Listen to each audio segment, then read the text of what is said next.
ठीक है। 2 bodies of 10 kg and 20 kg are connected together with the help of a string are placed on a horizontal surface. The body of 10 kg is pulled by 600 Newton force. Find the tension in the string. ये हमारा question है, ठीक है। इसके हिसाब से आपको क्या करना है, पहले ब्लॉक डायग्राम बनाना है ताकि आपको समझ में आए, ठीक है। तो बोल रहा है 2 ब्लॉक है जो किसी हॉरिजॉन्टल सरफेस पे रखा हुआ है। पहला ब्लॉक कितना दिया है 10 kg है ना, और एक है आपका 20 kg। तो इधर मान लेते हैं 20 kg का है, ये 10 kg का है। इसके ऊपर कितना लग रहा है 600 न्यूटन का फोर्स लग रहा है। दोनों के बीच में क्या बंधा हुआ है, एक स्ट्रिंग लगा हुआ है। तो मैंने बताया था टेंशन यहाँ पे काम करेगा अवे फ्रॉम द बॉडी, इधर भी अवे फ्रॉम द बॉडी, ठीक है। और इस 600 न्यूटन से जब उसको खींच रहे हैं, है ना, तो कुछ न कुछ एक्सेलरेशन तो होगा ही, ठीक है। तो यहाँ पर जो आपका टेंशन है हमको उसको फाइंड करना है, ठीक है।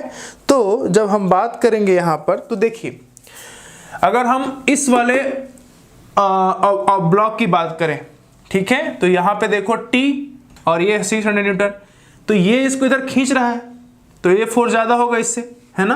तो यहाँ पे देखिए ये कितना हो जाएगा 600 minus T is equals to M1A होगा, ठीक है। तो या फिर लिख सकते हैं इसको 600 माइनस T, M1 की वैल्यू कितना है 10, तो ये हो जाएगा 10A, इक्वेशन 1 बन गया। वैसे ही इसमें देखो T जो है किसके बराबर होगा 20A के,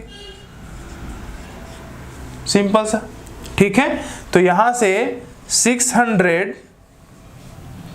minus 20A is equals to 10A, इसको इधर ले जाकर प्लस हो जाएगा, तो 600 इज इक्वल्स टू 30A, ठीक है। तो A इज इक्वल्स टू कितना मिलेगा 600 डिवाइडेड बाय 30, तो ये कितना हो जाएगा A is equals to 20 metre per second square, ठीक है। A is equals to 20 metre per second square. ये क्या निकल गया, एक्सेलरेशन निकल गया कि किस एक्सेलरेशन से ये जो ऑब्जेक्ट है वो मूव कर रहे हैं या फिर मोशन में है, ठीक है। अब हमको पूछा है कि find the string in the tension, तो यहाँ पर ये वाला T को हम रखेंगे, T का वैल्यू यहाँ से रख देंगे तो हमको मिल जाएगा कितना उसमें फोर्स लग रहा है। तो अगर T इज इक्वल्स टू यहाँ पे देखो 20A, 20 इंटू 20, तो ये कितना आ जाएगा हमारा 400, ठीक है, न्यूटन, ठीक है। कितना हो गया 400 न्यूटन का जो है उसके बीच में टेंशन जो है वो काम कर रहा है, ठीक है। तो क्वेश्चन जो है आपको ऐसे ही बहुत सारे क्वेश्चन जो आप जब प्रैक्टिस करने लग जाओगे तब आपको समझ में आए कि हाँ ये तो बहुत आसानी से हम सॉल्व कर सकते हैं, ठीक है। सिर्फ फ्री बॉडी डायग्राम जो है आपको समझना है, वो आ गया तो आप इक्वेशन बनाइए, इक्वेशन को सॉल्व कीजिए, आपको सॉल्यूशन जो है वो मिलते जाएगा, ठीक है। तो ऐसे, ठीक है।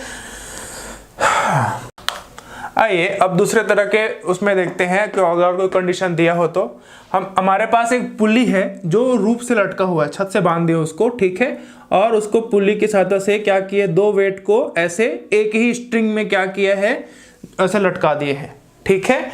यहाँ पर भी जो M2 है उसका वेट ज्यादा है एज कंपेयर टू M1, ठीक है। या फिर बोल सकते हैं M2 का मास ज्यादा है एज कंपेयर टू M1। इसके कारण से ऑब्जेक्ट जो भी सिस्टम है वो कैसे हो रहा है, ये M1 की तरफ जा रहा है, ठीक है।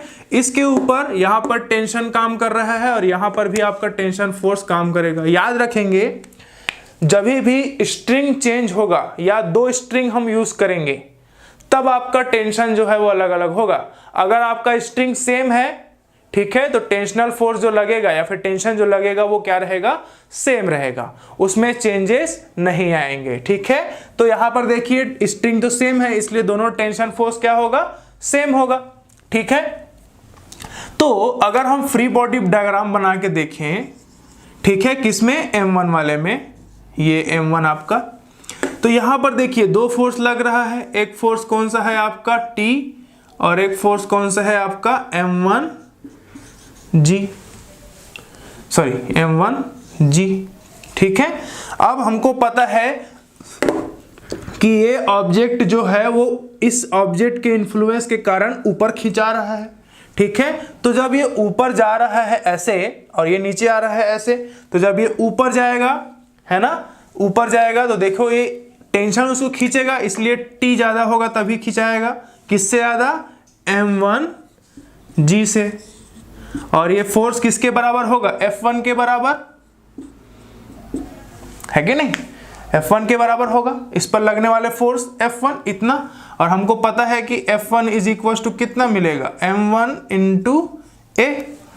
ठीक है, तो अगर हम इसको यहां पर रखें इसका वैल्यू तो कितना हो जाएगा? T1 T minus m1g is equal to m1 a. ये हमारा इक्वेशन 1 बनेगा। ठीक है, तो मैं इस इक्वेशन को यहां लिख देता हूं थोड़ा ऊपर ताकि बने m1g is equals to m1a। ये इक्वेशन 1 हो गया। ये कैसे निकाले समझ में आया? देखिए, टेंशन T के कारण ये ऊपर जा रहा है, तो T ज्यादा होगा तभी तो उसको ऊपर खींच पाएगा ना। तो इतने में से इतना जाएगा ये, तो वो किसके बराबर होगा? फोर्स के बराबर, जो इसके ऊपर एक्ट करेगा। और हमको पता है कि यही force F1 is equal to क्या होगा? m1 इंटू ए। ठीक है, मास इंटू एक्सीलरेशन से। अब हम बात करेंगे सेकंड वाले में जो फोर्स लग रहा है उसकी, इसकी बात। ठीक है, अगर हम सेकंड वाले का FBD बनाए, फ्री बॉडी डायग्राम बनाए, m2 है ना, इसका मास कितना है? m2। इसके ऊपर बात करते हैं। तो यहां पर देखिए दो फोर्स यहां पर भी एक्ट कर रहा है। एक फोर्स है ऊपर की ओर, तो ये हो गया आपका टेंशन T। नीचे की ओर कितना काम कर रहा है आपका? m2g। ऐसे अब आपको समझना है, वेट जो है वो नीचे जा रहा है, मतलब m2g जो है वो क्या कर रहा है? इस टेंशन को भी खींच ले रहा है। तो यहां पर क्या होगा? m2g minus t is equals to m2a। कोई दिक्कत? ठीक है, आसानी समझ में आ गया है कैसे आया, है ना? देखिए ये इस टाइप से। अब यहां पर t minus m1g is equal to A, ये वाला इक्वेशन पहला। दोनों इक्वेशन को क्या कर दीजिए? ऐड कर दीजिए। ठीक है, दोनों इक्वेशन को अगर आप ऐड करोगे तो आपको क्या मिलेगा? देखो, ये t से t तो कैंसिल हो जाएगा क्योंकि पॉजिटिव है नेगेटिव। तो यहां पर क्या मिलेगा? m2g minus m1g is equals to, यहां पर क्या हो जाएगा? m1a plus m2a, like this. ठीक है, अब यहां पर देखिए g कॉमन, तो m2 minus m1 into g is equals to, यहां पर हो जाएगा m1 प्लस m2 इंटू ए। तो यहां पे अगर एक्सीलरेशन की बात करें तो क्या हो जाएगा? Acceleration is equals to m2 minus m1 into g divided by m1 plus m2। ठीक है, तो जब ऐसा कंडीशन आपको दिखे एग्जाम में तो आपका एक्सप्रेशन का आप डायरेक्ट फॉर्मूला अगर याद कर सकते हैं तो अच्छी बात है, नहीं तो आपको ये डिराइव करने आना चाहिए कि कैसे निकल रहा है। ठीक है, बहुत ही आसान है, बस थोड़ा सा प्रैक्टिस मांगता है। ठीक है, आपको थोड़ा सा प्रैक्टिस करने की जरूरत पड़ेगी, उसके बाद ये चीजें आसानी से आपको समझ में आने लग जाएगा। जब आप स्टार्टिंग में बनाएंगे तो इसी एग्जाम के लिए, क्वेश्चन के लिए आपको ये बनाना पड़ेगा। थोड़ी देर बाद जब आप प्रैक्टिस करने लगेंगे आपको FBD की भी जरूरत नहीं पड़ेगी, आप यहीं से फोर्स निकाल सकते हैं और डायरेक्ट इक्वेशन बना सकते हैं। ठीक है, और एक टाइम ऐसे आएगा प्रैक्टिस करते करते कि ये जो इक्वेशन है आपको रटा रुटाया रहेगा कि हाँ दो मास लटके हुए हैं तो ऐसे ऐसे होगा। ठीक है, तो ये आसानी से आपसे बन सकता है। इसी में अगर हम टेंशन फाइंड करने की बात करें, ठीक है, तो टेंशन भी फाइंड कर लेते हैं। देखिए कैसे, T इज इक्वल टू कितना निकाले थे हम, यहां पर देखिए इसका वैल्यू कितना था? m1। ये m1 इसको ट्रांसफर कर दिए थे तो m1 जो है वो दोनों में कॉमन है तो कॉमन निकाल दिए, और ये क्या हो जाएगा आपका a प्लस जी, ऐसे। ठीक है, a प्लस जी, है ना? तो इसको आप सॉल्व करना पड़ेगा। देखो कैसे, इसको ना ऐसे ही लिखते हैं, m1a प्लस m1g। ठीक है, तो यहां पर a का वैल्यू रख देना m1 into m1 m2 minus m1 into g divided by m1 plus m2 और प्लस ये क्या हो जाएगा m1g ऐसे। ठीक है, तो अब इसके बाद ये उतार लिया आप, ठीक है, उतार सकते हैं। ठीक है, इसके बाद इसको सॉल्व करेंगे कैसे, देखें यहां पर से देखिए मल्टीप्लाई कर दीजिए तो क्या हो जाएगा m1 m2g minus m1 square into G plus ये वाला जो है एलसीएम लेके इधर मल्टीप्लाई करेंगे तो m1 square into G plus m1 और m2g ऐसे। ठीक है, और divided by m1 plus m2 जो रहता है यहाँ पर ये वाला और ये वाला दोनों मान नेगेटिव पॉजिटिव है तो कट जाएगा। ठीक है, यहाँ पर कितना मिल जाएगा आपको m1 m2 minus m1 m2 into g divided by ये भी g सेम नहीं हो गया ये, और ये हो जाएगा आपका m1 प्लस m2। ठीक है, ये m1 m2 और ये g। ठीक है, तो ये आपको मिलेगा, तो यहाँ पर ये पॉजिटिव में है ना। ठीक है, तो ये पॉजिटिव, तो ये कितना हो जाएगा 2m1 m2g divided by m1 plus m2। ये किसके बराबर आया आपके t के बराबर, तो ये जैसे टेंशन निकल गया। ठीक है, तो इस टाइप का भी आपको डायग्राम मिले उसमें अगर आपको टेंशन निकालना हो तो डायरेक्ट ये फॉर्मूला आप ये अप्लाई कर सकते हैं, तब भी आपको आंसर मिल जाएगा। या फिर आप इसको ऐसे डिराइव करके पहले यहाँ तक पहुँचेंगे, फिर उसके बाद इसकी वैल्यू जो भी दिया रहेगा उसको पुट कर देंगे, आसानी से सॉल्व हो जाएगा ये। ठीक है, तो ऐसे। ठीक है, चलिए दूसरा और नेक्स्ट देखते हैं। ठीक है, अगर आपको इस तरफ का कहीं पे डायग्राम मिले लाइक दिस, ऐसे या ऐसे, ठीक है, तब इसको कैसे सॉल्व करना है वो भी देख लेते हैं, है ना। पर ये बहुत आसान है। ठीक है, आपको बस चीज़ों को समझना है। ठीक है, देखते हैं इसमें। तो इसमें टेंशन दो ठोक दिख रहा है, क्योंकि देखिए यहाँ पर का स्ट्रिंग अलग है और यहाँ पर का स्ट्रिंग अलग है। मैंने बताया था कि जब स्ट्रिंग चेंज होगा तो टेंशन जो है वो अलग अलग रहेगा, लेकिन अगर स्ट्रिंग सेम है तो उसमें जो टेंशन एक्ट करेगा वो क्या रहेगा, सेम ही रहेगा। ठीक है, वो चेंज नहीं होगा। तो यहाँ पर दो अलग अलग टेंशन है। ठीक है, तो उसके हिसाब से निकालेंगे। ठीक है, तो इसके बारे में बात करते हैं। तो यहाँ पर देखिए स्ट्रिंग जब चेंज हो गया तो यहाँ पर हमको दो टेंशन अलग अलग मिला, T1 और T2, है ना। तो यहाँ पर अगर हम इक्वेशन देखें तो पहले हम इसकी बात करते हैं। ठीक है, तो अगर हम T2 की बात करें, ये वाला T2 का, तो वो किसके साथ लग रहा है। देखिए यहाँ पर दो फोर्स एक साथ काम कर रहे हैं। कौन कौन सा, एक तो F नीचे खींच रहा है उसको, और साथ ही साथ इसका जो वेट है वो भी नीचे लग रहा है ना। तो ये होगा हमारा फर्स्ट इक्वेशन। दूसरे इक्वेशन की बात करते हैं तो यहाँ पर जो T1 है वो क्या हो जाएगा F, क्योंकि F तो नीचे खींच रहा है, दोनों को एक साथ नीचे खींचेगा। साथ ही साथ दोनों का जो वेट है m1 प्लस m2 और ये g, ये उसके ऊपर क्या करने लगेगा, ऐड करने लगेगा, ये ऐसे। ठीक है, तो अगर ये मूव होता तो हम इसको क्या करते, यहाँ पे एक्सप्रेशन निकालते। तो ये टेंशन के दो इक्वेशन से हमको बाकी चीजें जो हमको जो फाइंड करनी है वो हम आसानी से इसमें से फाइंड कर सकते हैं। ठीक है, बस आपको चीजों को समझना है। देखिए इस पर्टिकुलर के ऊपर सिर्फ इसी का वेट लग रहा है, पर यहाँ पर जो टेंशन T1 है उसके ऊपर इन दोनों का वेट लग रहा है ना, और साथ ही फोर्स भी नीचे खींच रहा है।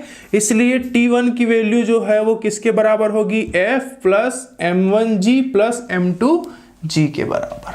ठीक है, ऐसे ही इसमें देखते हैं दूसरे वाले में। ठीक है, देखिए यहां पर हमने क्या किया, एक ऑब्जेक्ट को जिसका मास कितना है m1 है, उसको एक m2 मास के स्ट्रिंग के साथ बांध दिया है और हम उसको क्या कर रहे हैं, खींच रहे हैं, फोर्स लगा रहे हैं। ठीक है, तो उसके कारण से ये खिंचा रहा है और इसका एक्सीलरेशन कितना हो गया, a। ठीक है, तो ये जो F होगा है ना, F होगा वो क्या कर रहा है, इसको खींच ले रहा है। ठीक है, ये वाला जो F जो होगा वो क्या होगा, तो ये हो जाएगा m1 प्लस m2 और a। तो a इज इक्वल टू कितना हो जाएगा, F divided by m1 plus m2। Yes, अगर आपसे पूछे कि इस स्ट्रिंग या फिर ये स्ट्रिंग जो है इसके ऊपर कितना फोर्स लगा रहा है, तो फोर्स की वैल्यू आप फाइंड कर सकते हैं। F is equals to m1, तो m1 जो है उसके ऊपर लग रहा है, तो m1 और ये F divided by m1 plus m2, ऐसे। ठीक है, कुछ इस तरह से इसका फोर्स निकल जाएगा। ठीक है, अगर आपसे पूछता है, कभी कभी पूछ देता है कि इस स्ट्रिंग के सेंटर पे कितना होगा, उसके मिड पॉइंट पे कितना होगा। ठीक है, तो स्ट्रिंग के मिड पॉइंट पे अगर हमको पूछा कि फोर्स कितना लग रहा है, तो आपको उसको सिंपल से देखिए कैसे हो जाएगा। आपका जो फोर्स है, ठीक है, वो कहाँ पे, इसके मिड पॉइंट पे। ठीक है, तो यहाँ पर m1 की बात किए और वहां पर जब उसका दोनों का मिला के होगा, ठीक है, तो इसको आप डायरेक्ट लिख सकते हैं m1 तो पूरा कंप्लीट रहेगा, ये वाला इसके मिड पॉइंट बोला है, इसलिए क्या हो जाएगा m2 डिवाइडेड बाय 2 और ये f जो ये वाला f था, ये वाला f और divided by m1 plus m2। ठीक है, ये कहाँ पे होगा, at the mid point of the string. ठीक है, ये ऐसे, बहुत ही आसान। तो इस तरह से और भी आपके बुक में है, आप आसानी से देख सकते हैं। आपको कुछ नहीं करना है, बहुत सिंपल तरीके से समझना है कि इस पर्टिकुलर थिंग को यहां से उठा के यहां पे लाए, इसमें कौन कौन सा फोर्स काम कर रहा है उसके बारे में बात करते हैं। इससे रिलेटेड एक दो और डायग्राम है, वो उसको भी आइए देख लेते हैं। ठीक है, दो कंडीशन और देखते हैं, इसमें कैसे इसका फोर्स जो है उसको आप कैलकुलेट करोगे। ठीक है, देखिए यहाँ पर 3 ब्लॉक रखे हैं, मास है m1 m2 m3। ठीक है, जिसको F जो है वो क्या कर रहा है, पुल कर रहा है ना। ठीक है, तो यहाँ पर जो F इसको जो पुल कर रहा है, उसके कारण से कौन कौन से फोर्सेस ऐड करेंगे उसके बारे में बात करते हैं। ठीक है, तो यहाँ पर F जो है इसको पुल कर रहा है। ठीक है, तो देखो यहाँ पर F ये T1 लग रहा है, तो यहाँ पर अगर हम इसमें बात करें इस M1 में, तो कौन कौन सा फोर्स लग रहा है, इधर जो है वो F इसको खींच रहा है और इधर कौन लग रहा है उसके अपोजिट में, टेंशन। ठीक है, तो यहाँ पर जो फोर्स लगेगा उसका इक्वेशन कैसे बनेगा, कौन खींच रहा है, F खींच रहा है, तो F ज्यादा होगा। किसको खींच रहा है, T को खींच रहा है, इसलिए ये T1, F माइनस T1, और ये किसके बराबर होगा, M1 है, इसलिए M1 A के बराबर, है ना। आप चाहो तो इसको F1 लेके M1A लिख सकते हो, कोई दिक्कत नहीं है। अब हमको पता चल गया कि कैसे लिखना है, तो हम ऐसे लिख सकते हैं इसको। इसी प्रकार जब हम बात करेंगे तो ये हो गया हमारा फर्स्ट इक्वेशन। इसकी बात करते हैं, यहां पर देखिए T1 इसको खींच ले रहा है और T2 जो है इसको अपोज कर रहा है, तो यहां पर क्या हो जाएगा, कौन खींच रहा है उसको, T1 खींच रहा है। ठीक है, तो इसके कारण से हो जाएगा M2A, ये इक्वेशन नंबर 2। इसको देखिए T2 खींच रहा है, सीधा सीधा बात है, T2 is equal to M3A। सभी में एक्सीलरेशन कौन सा होगा, A, कॉमन एक्सीलरेशन, ये ऐसा। अब वो चल रहे हैं, तो हमको क्या करना है उससे, हमको तो अब इक्वेशन मिल गया, अब हम इसको सॉल्व करेंगे। देखिए तीनों इक्वेशन को जोड़ दीजिए। ठीक है, तो जब आप तीनों इक्वेशन को जोड़ोगे तो देखो ये माइनस में है, ये प्लस में है, कैंसिल हो जाएगा, ये माइनस में है, ये प्लस में है, कैंसिल हो जाएगा, तो क्या मिलेगा, F is equals to M1 plus M2 plus M3, और सभी में कॉमन क्या है आपका, A, है ना। तो A इज इक्वल्स टू क्या हो जाएगा, F divided by M1 plus M2 plus M3। इसका मतलब ये है कि जब भी कोई ऑब्जेक्ट जो है वो एक समान, मतलब ऐसे कोई हॉरिजॉन्टल सरफेस पे रखा हुआ है, ठीक है, और उसको कोई एक तरफ से फोर्स में खींच रहा है और तीनों का एक्सेलरेशन जो है एक जैसे है, तो उसके एक्सेलरेशन को हम किस फॉर्मूले से निकाल सकते हैं, जो फोर्स इसके ऊपर एक्ट कर रहा है उसके इज इक्वल टू, उसको डिवाइड कर देंगे किसके, इन तीनों के मास से, तो क्या निकल जाएगा हमारा, एक्सेलरेशन, है ना। अब यहाँ पर जो टेंशन है उसको हमको फाइंड करना है। तो अगर हम T1 की बात करें तो देखो T2 तो सीधे सीधे निकल रहा है, T2 जो है वो M3A से आराम से निकल जा रहा है। पर जब हम बात करेंगे यहाँ पर T1 का, है ना, T1 या फिर T1 की ही बात करेंगे क्योंकि T2 तो हमारे पास है ही नहीं, ठीक है, वो निकल चुका है, ठीक है। तो T1 अगर देखें तो F minus T1 is equals to, ये कितना हो जाएगा M1 इंटू F, और ये कितना हो जाएगा M1 plus M2 plus M3।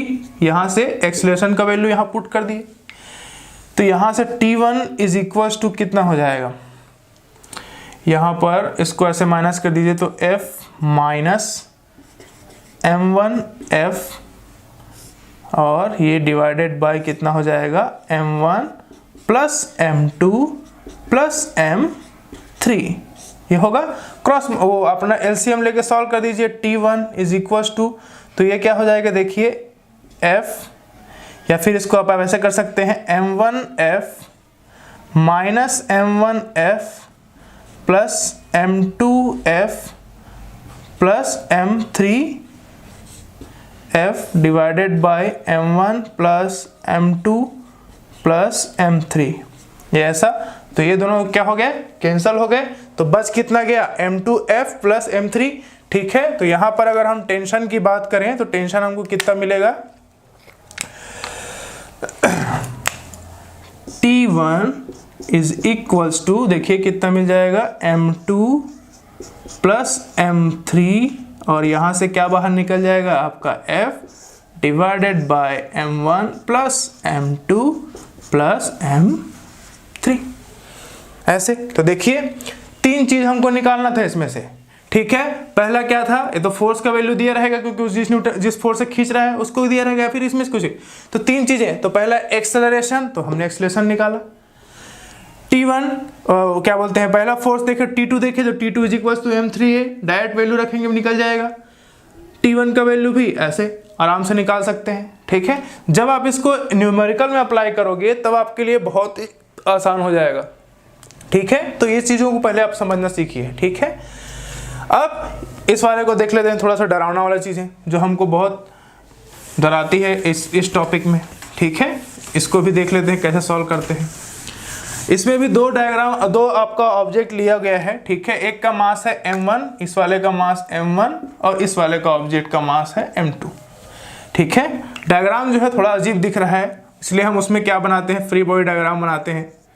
ये M1 की बात करते हैं, ठीक है। तो यहां पर देखो M1 में इस साइड लग रहा है आपका टेंशन T, इसके अपोजिट में एक फोर्स काम करेगा, है ना, जिसके कारण से वो उसको नीचे खींचेगा, वो हम देखेंगे अभी। इसका वर्टिकली डाउनवर्ड फोर्स होगा कौन सा, mg, ठीक है। यहां पर जो एंगल बना है इस पर्टिकुलर पॉइंट पे वो है आपका अल्फा, है ना। तो हम इसको ले लेते हैं, ये हो जाएगा M1g, ये एक पोर्शन का। अब देखिए ये M1g जो है यहाँ पर थीटा एंगल बनाएगा, तो जब हम इस M1g को रिजॉल्व करेंगे टू कंपोनेंट्स में, तो इसका एक कंपोनेंट आएगा इधर M1g cos अल्फा, ठीक है। तो इसका कंपोनेंट ये इधर आया, तो इसका वर्टिकल कंपोनेंट जो होगा, इसके वर्टिकल मतलब इसके 90 डिग्री, यहाँ पर कौन सा आएगा M1g sin अल्फा। तो M1g sin अल्फा के कारण ये ऑब्जेक्ट जो है वो इधर स्लाइड होगा। आपको हर बार याद रखना है, जब भी ऐसा पोजीशन मिले, मतलब जो साइन थीटा होगा, साइन अल्फा होगा, साइन बीटा होगा, उसी के कारण आपका ऑब्जेक्ट जो है वो स्लाइड करेगा नीचे की तरफ, ठीक है। अब ये mg cos थीटा क्यों काम नहीं करेगा, क्योंकि इसको कौन बैलेंस कर देगा, आपका नॉर्मल रिएक्शन फोर्स R1, ठीक है। तो इस R1 के कारण mg cos थीटा कैंसल, पर आपका ऑब्जेक्ट जो है वो ऐसे स्लाइड हो रहा है, वो किसके कारण से होता है, M1g sin अल्फा के कारण, ठीक है। और वो किसके साथ है, टेंशन के साथ, ठीक है। तो यहां से हम निकाल सकते हैं इसका, है ना। वैसे ही तो इसमें इक्वेशन को देख सकते हैं, देखिए कैसे कैसे बनेगा। यहाँ पे R1 और ये वाला तो कैंसिल हो गया, ये T1 वाला जो है इसमें मोशन हो रहा है क्योंकि ऑब्जेक्ट जो है ऐसे जा रहा है, ठीक है। तो किसका फोर्स ज्यादा है, ये वाला m1g sine alpha minus t, है ना, इज इक्वल्स टू m1a। ऐसा लिख सकते हैं, बिल्कुल लिख सकते हैं, ठीक है, ये ऐसा है ना। तो ये किसके लिए हुआ, एक इक्वेशन मिला इस पर्टिकुलर ऑब्जेक्ट m1 के लिए, है ना। अगर हम m2 की बात करें, उसको भी देखिए, वो भी क्या है, दूसरे स्लैंड पे रखा हुआ है m2, उसका भी फ्री बॉडी डायग्राम बना लेते हैं। तो देखिए m2 जब वो नीचे जा रहा है इधर की ओर, तो उसमें भी जैसे इधर mg साइन अल्फा काम कर रहा था, इधर कौन काम करेगा, m2g साइन बीटा काम करेगा, है ना। और इसको कौन बैलेंस करेगा आपका, यहां पर ये किसके साथ होगा, t के साथ, ठीक है। इधर लगेगा आपका रिएक्शन फोर्स R2 और ये बैलेंस हो जाएगा बाय m2g cos थीटा से, और यहां पे कौन सा लग रहा है आपका m2g, ऐसे। इसका इक्वेशन कैसे बनेगा, देखिए ये इधर नीचे जा रहा है किसके कारण से, इस m2g साइन बीटा के कारण, ठीक है। तो ये हो जाएगा m2g sine beta minus t is equals to m2a, ऐसे, ठीक है। दोनों इक्वेशन को जोड़ दीजिए, ठीक है, आपको वैल्यूज जो है वो मिल जाएंगे, है ना। तो इस तरह से हम फ्री बॉडी डायग्राम का यूज करके इन टाइप के न्यूमेरिकल्स को सॉल्व कर सकते हैं। ऐसे ही न्यूमेरिकल आपको फ्रिक्शन वाले चैप्टर में भी मिलेंगे, ठीक है। इसमें का क्वेश्चन जो है उसको धीरे धीरे करके हम सॉल्व करेंगे, ठीक है, ठीक है। तो आइए एक न्यूमेरिकल देखते हैं जिसके पता चल जाएगा। ये कुछ इस टाइप के उसका डायग्राम है ना, और उसमें पूछा है what should be the value of theta. यहाँ पर जो एंगल बन रहा है उसका वैल्यू आपको फाइंड करने बोला है, ठीक है। इसका भी मास m है, इसका ही मास m है, दोनों का मास m है, इसके कारण से वो आसानी से, मतलब बड़ी ही एक जैसे तरीके से दोनों साइड क्या हुआ है, ऐसे लटका हुआ है ना, ठीक है। तो इसको हमको फाइंड करना है। देखिए इसमें आपको चीजों को देखना पड़ेगा, है ना, विजुअलाइज करना पड़ेगा कैसे कैसे होंगी, ठीक है बहुत ही आसान क्वेश्चन, है ना। पर अगर आपको ये चीजें दिखती हैं तभी ज्यादा समझ में आएगा। जैसे देखिए ये जो है आपका क्या है, यहाँ पर ये स्ट्रिंग है ना। तो ये इसका स्ट्रिंग जो है, इसका जो टेंशन है वो ऊपर की ओर काम करेगा, अवे फ्रॉम द बॉडी, है ना। ये बॉडी यहाँ से m2 जो लगा हुआ है, √2m का एक मास है जो यहाँ पर है, ठीक है। तो इससे अवे फ्रॉम द बॉडी में कौन काम करेंगे, आपके टेंशन काम करेंगे, ठीक है, क्योंकि स्ट्रिंग जो है वो सेम है ना, स्ट्रिंग जो है वो सेम है, इसलिए क्या हो गया, दोनों का जो टेंशन है वो कैसे रहेगा, सेम, ठीक है। या फिर नहीं सॉरी, यहाँ पर तो स्ट्रिंग अलग अलग है, इसको ले लेते हैं T1, इसको ले लेते हैं, ये हो जाएगा T1 और ये T2 नहीं, T ही रहने दो, एक में काम बन जाएगा, ठीक है। तो यहाँ पर अगर T1 इसको T के कंपोनेंट में रिजॉल्व करें, ठीक है, तो ये वाला पोर्शन यहाँ पे एंगल बन रहा है, इसलिए यहाँ पर दो कंपोनेंट मिलेंगे, इस T के कारण मिलेगा T cos थीटा, और इस T के कारण भी यहीं पर मिलेगा T cos थीटा, है ना। और इधर कौन काम करेगा, आपका T sin थीटा, और इधर कौन काम करेगा, आपका T sin थीटा, ठीक है। तो ये T sin थीटा और T sin थीटा तो आपस में क्या हो गए, कैंसिल हो गए। तो यहां पर काम कौन करेगा, इसके ऊपर सिर्फ यही वाला काम करेगा, इस पर्टिकुलर मास के ऊपर, ठीक है। तो अगर हम इसका इक्वेशन देखें तो क्या हो जाएगा, T cos theta plus T cos theta is equals to, ये किसके बराबर, इसके बराबर √2m, है ना, ठीक है। ये किसके बराबर, √2, ये इसका x4, क्योंकि देखो अभी यहाँ पर कहीं पे भी एक्सेलरेशन का चीज नहीं है ना, ये रेस्ट में है, तो आपको फोर्स जो है वो बैलेंस फोर्स ऐसे मिलेगा, ठीक है। तो यहाँ पर इसको सॉल्व करोगे तो ये कितना आएगा, देखिए ये हो जाएगा 2t cos theta is equals to √2m, है ना। और इसका g जो है वो नीचे काम करेगा, तो ये g लगा दिए, ठीक है, इस टाइप से। अब यहां पर ये T cos थीटा और ये, तो इसको हम देखें तो ये हो जाएगा t cos theta is equals to √2/2 mg, weight इसका है ना। तो यहाँ पे t cos theta is equals to, यहाँ पे कितना हो जाएगा 1/2, ये हो जाएगा 1/√2, ठीक है, और ये हो जाएगा आपका mg, है ना। तो यहाँ पर टेंशन ये वाला t और ये वाला mg, ये भी t, यहाँ पर टेंशन और ये टेंशन ऐसे, तो इधर भी यहाँ पर टेंशन काम करेगा आपका, यहाँ पर भी टेंशन काम करेगा t और यहाँ पर भी रहेगा t। तो ठीक है, तो इस t के कारण से क्या हो जाएगा mg, ठीक है। तो यहाँ पे t के देखिए कहाँ से आया ये वाला, यहाँ पर देखिए ये टेंशन जैसे काम कर रहा है वो किसके लिए काम कर रहा है, इसका mg नीचे काम करेगा, वैसे ही इस t पे इसका mg काम करेगा। तो यहाँ पर t की जगह मैं mg रख दूं तो ये क्या हो जाएगा mg cos theta is equals to 1/√2 mg, ठीक है। ये mg से mg काट दीजिए, ठीक है।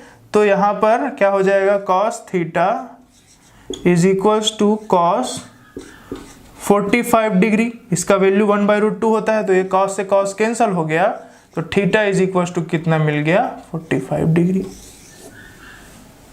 समझ में आया कैसे सॉल्व करना है, ठीक है। डायग्राम दिख रहा था तब लग रहा था कि ये क्वेश्चन जो है बहुत ही मुश्किल है, पर जब आप इसको सॉल्व करेंगे आपको चीज़ें विजुअलाइज होनी स्टार्ट हो जाएंगी, तब ये चीज़ें जो है वो आपके लिए बहुत ही आसान हो जाएगा, ठीक है। यहाँ पर हमने टेंशन को देखा, टेंशन को दो कंपोनेंट में रिजॉल्व किया, हमने देखा कि ये दोनों टेंशन सेम है, तो इधर भी t1 और t cos थीटा, दोनों जो t का जो टेंशन का जो cos थीटा वाला कंपोनेंट था वो एक तरफ और साइन थीटा वाला जो थे वो अपोजिट डायरेक्शन में काम किया, तो उसके हिसाब से हमने बनाया। तो ये जो t जो है यहाँ पर mg से ये निकाले, t is equals to mg, ये वाला आपका इक्वेशन 1 ले लीजिए, दिस इज इक्वेशन 2। इसी को सॉल्व करते करते यहाँ तक पहुँचे तो हमको थीटा का वैल्यू कितना मिला 45 डिग्री। तो इस तरह से इसको सॉल्व कर सकते हैं। आइए नेक्स्ट न्यूमेरिकल देखते हैं, पुश करेगा उसको।